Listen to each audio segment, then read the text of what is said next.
দিনাজপুরের আলু এখন বিশ্ব বাজারে স্থান পেয়েছে। বাংলাদেশ কৃষি উন্নয়ন কর্পোরেশন বিএডিসির উদ্যোগে মালয়েশিয়া সহ বিভিন্ন দেশে রপ্তানি হচ্ছে দিনাজপুরের আলু। কৃষকের কাছ থেকে উচ্চ মূল্যে আলু কিনে বিদেশে রপ্তানি করে সাড়া ফেলেছেন সালমা রহমান নামে এক উদ্যোক্তা। অন্য ফসলের চেয়ে বেশি হওয়ায় আলু চাষে ঝুঁকছেন কৃষক। শাহ আলম শাহের রিপোর্ট। আলু চাষিদের পাশাপাশি ব্যস্ততা বাড়ছে শ্রমিক বা ব্যবসায়ীদের।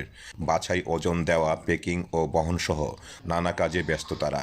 বিদেশে আলু রপ্তানি হওয়ায় দিনাজপুরের বীরগঞ্জ উপজেলার প্রতিনিয়ত দৃশ্য এটি।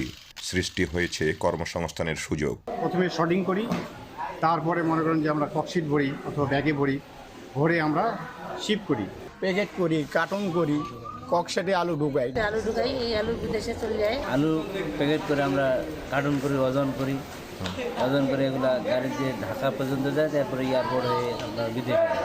মালয়েশিয়া সহ অন্যান্য দেশেও রপ্তানি হচ্ছে উদ্যোক্তা সালমা রহমানের আলু।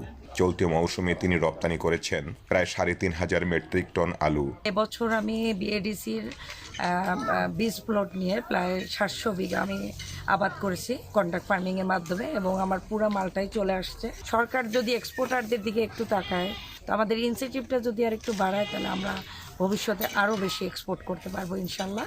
শুধু সালমা রহমান নয়, বিএডিসির উদ্যোগে অনেক ব্যবসায়ী দিনাজপুরের প্রান্তিক কৃষকদের কাছ থেকে আলু কিনে প্রক্রিয়াজাত করে বিদেশে রপ্তানি করছেন।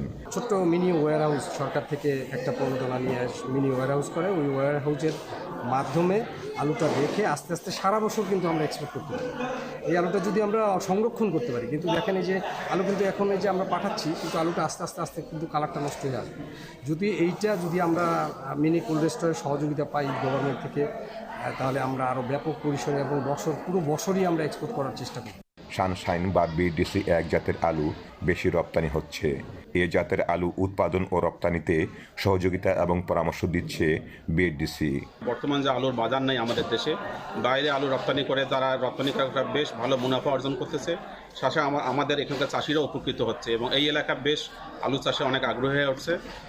আমি আশাবাদী যদি এই অবস্থা চলতে থাকে আমাদের দেশ আরও উত্তর সাফল্যমণ্ডিত হবে।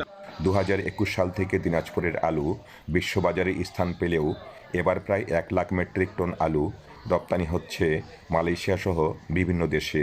বহির্বিশ্বে আলু রপ্তানি করে ব্যাপক সাফল্য পেয়েছে বাংলাদেশ কৃষি উন্নয়ন কর্পোরেশন বিএডিসি।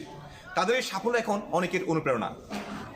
এই আলু রপ্তানি অব্যাহত থাকলে আগামীতে এই অঞ্চলে আলু চাষাবাদের পরিধি আরও বেড়ে যাবে, এমনটাই মনে করছেন সংশ্লিষ্টরা।